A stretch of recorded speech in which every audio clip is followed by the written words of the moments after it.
A primeira turma do Supremo Tribunal Federal formou maioria nesta sexta-feira para condenar Débora Rodrigues dos Santos, a mulher que escreveu Perdeu Mané em batom na estátua à Justiça em frente ao STF em 8 de janeiro de 2023. O ministro Luiz Fux, porém, defendeu a redução da pena para 1 ano e 6 meses de prisão. O caso estava paralisado desde o mês passado por causa de um pedido de vista. Fux desejava repensar sobre a pena proposta pelo relator do caso, o ministro Alexandre de Moraes. Moraes, aliás, havia votado pela condenação de Débora. Para o relator, ela deveria receber as penas de 14 anos de prisão e pagamento de multa de R$50 mil por participação nos atos de 8 de janeiro de 2023. Flávio Dino acompanhou o voto de Moraes. Débora, segundo o relator, cometeu os crimes de abolição violenta do Estado Democrático de Direito, golpe de Estado, dano qualificado, deterioração do patrimônio tombado e associação criminosa armada.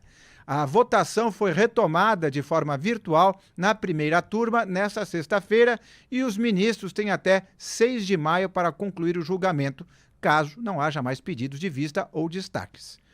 Rodolfo Borges, temos aí Luiz Fux pedindo pela redução da pena dela. Aliás, uma redução de 1 ano e 6 meses, ela está mais de 2 anos presa preventivamente. É mais um voto discordante do Fux.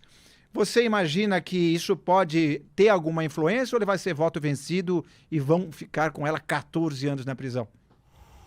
Olha, do ponto de vista do que está acontecendo agora do jogo político, se eu fosse botar o jogo político em questão, eu apostaria que vai ter pelo menos um meio de caminho entre a pena de 14 anos de prisão e a pena de 1 ano e meio.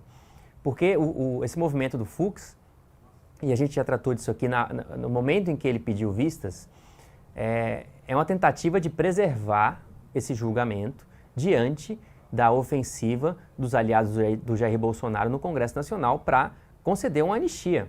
Então você imagina qual seria o efeito prático de o STF estabelecer a punição de 1 ano e meio para Débora dos Santos.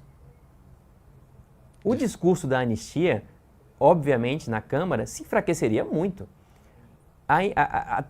Principalmente se ele não ficasse só na cabeleireira. Ele fosse para outros condenados do 8 de janeiro. Porque a gente já tratou disso várias vezes aqui. O PL da anistia e todas as manifestações convocadas para as ruas pela anistia são feitas em nome dos condenados pelo 8 de janeiro, de quem estava ali na Praça dos Três Poderes. Mas todo mundo sabe que, em última instância, o que quem advoga por esse projeto de lei quer é livrar o Jair Bolsonaro. E é isso que, inclusive, trava um pouco ali o PL da anistia na Câmara. Porque se fosse só para quem participou do 8 de janeiro, os governistas não teriam ali muito motivo para dizer, para tentar barrar esse projeto. Mas o que se sabe é que, em última instância, a tentativa é de beneficiar o Jair Bolsonaro. Então, se o STF faz um sinal de que diminuiu as penas, olha, erramos, porque errou, e a gente já falou isso aqui também outras vezes, foi demais, são penas muito duras, principalmente na comparação recente do que o STF fez com os crimes de corrupção. Anulou vários processos. Então tem, sim, esse constrangimento aí posto para o STF. As penas foram muito drásticas. Então o que o Fux está fazendo, resumindo, é dando uma oportunidade para o STF rever a forma como tratou esse assunto e, consequentemente, enfraquecer o movimento político que se formou a partir da mão pesada do STF, no caso do 8 de janeiro. O que vai acontecer é difícil calcular, porque a gente tem que ver, faltam 2 ministros para votar, Carmen Lúcia e o Cristiano Zanin, que é o presidente da primeira turma.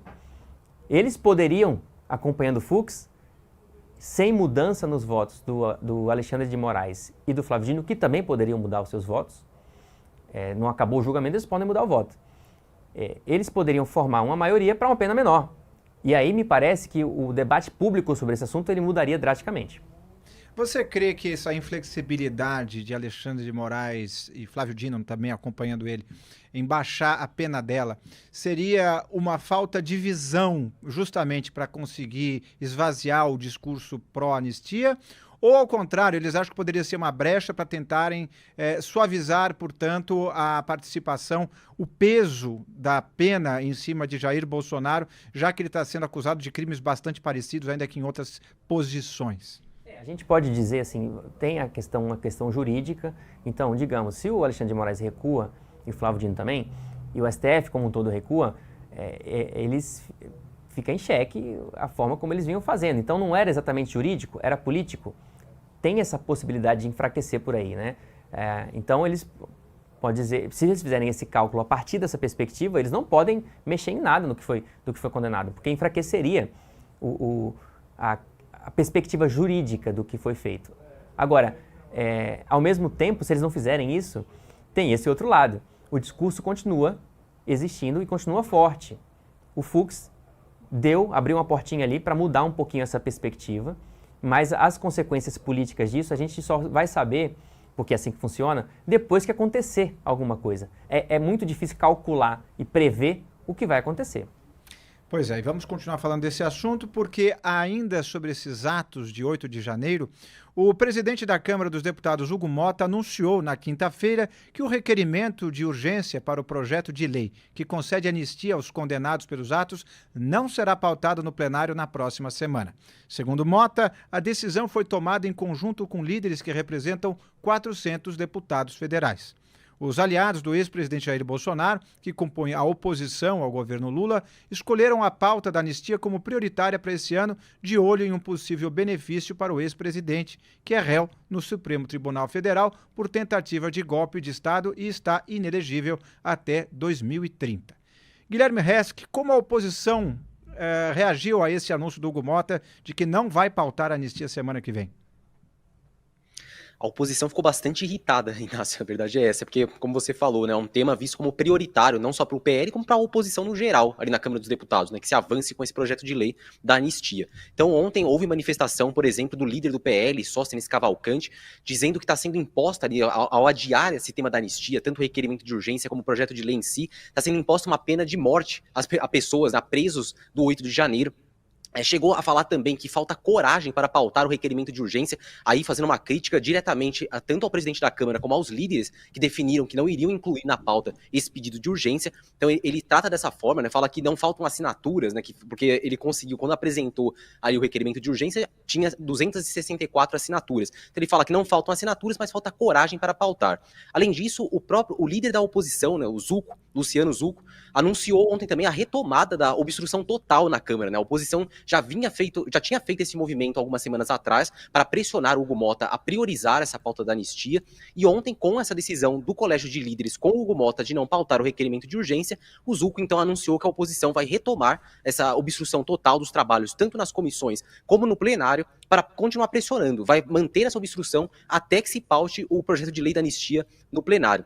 A obstrução, só relembrando, é um recurso que os parlamentares têm, né, tanto no Senado como na Câmara, para atrapalhar ali o andamento dos trabalhos, seja fazendo discursos longos, não entrando nas comissões, para que não se tenha quórum para dar andamento, né, às votações dos projetos. Enfim, agora, mais uma vez, então, a oposição retomando esse movimento, né, uma das suas poucas alternativas que tem ali para pressionar o Hugo Motta e os demais líderes a pautar esse requerimento de urgência. Só que tem um detalhe que me chama atenção nessa história, que é a questão, a gente até trouxe essa discussão aqui alguns programas atrás, que é em relação que será que de fato esse requerimento de urgência seria aprovado no plenário nessa altura do campeonato? Porque se você vê, tudo bem, foi apresentado com 264 assinaturas, inclusive de vários parlamentares que fazem filiados a partidos com ministérios, né? Depois o próprio governo Lula começou ali a intensificar seu movimento para que parlamentares retirassem essas assinaturas ou votassem contra o requerimento, caso ele fosse para o plenário. Mas ontem, o que me chama a atenção é porque ontem o Hugo Motta, né, ao anunciar ali que o Colégio de Líderes resolveu adiar, né, não pautar para a próxima semana esse requerimento, disse que a decisão foi tomada com líderes que representam 400 parlamentares na casa. Então, assim, é um número, nossa, quase a totalidade, tudo bem, são 513 deputados, mas seria o suficiente para rejeitar esse requerimento de urgência. Então, se líderes que representam 400 parlamentares não estão vendo esse tema como prioritário para este momento, será que se pautasse o requerimento agora, seria de fato aprovado? Né? Essa é a questão. Então talvez, acho que está dando até tempo para o Sóstenes, para o próprio o PL, a oposição, articular para que se aprove de fato o requerimento, se ele for eventualmente para a pauta. Né? Pode ser que não tenha esses votos, apesar de ter conseguido as assinaturas. Pessoas que assinaram o requerimento de urgência podem chegar lá no momento da votação, como já falamos antes, e votar contra a aprovação do requerimento. Né, ou, enfim, ou mesmo o número daqueles que não votaram ser o suficiente para que não se aprove. Mas, de qualquer forma, esse é um detalhe que me chamou a atenção. Vamos ver agora se essa estratégia da oposição, eu imagino que não, né? Essa estratégia de fazer a obstrução, se vai surtir algum efeito. Imagino que não, porque a gente já viu nas semanas anteriores que não surtiu efeito, acabou que a oposição recuou, parou de fazer a obstrução. Imagino que agora vai acontecer a mesma coisa. Até porque atrapalha temas, seja de interesse da população, ou temas que a população brasileira vê como prioritários para o Brasil neste momento, né? Que não é esse PL da anistia, esse projeto de lei que concede anistia aos condenados pelo 8 de janeiro. Enfim, eu acho que a oposição vai acabar cedendo em algum momento, alguns dias aí pra frente, e vai recuar dessa obstrução total também.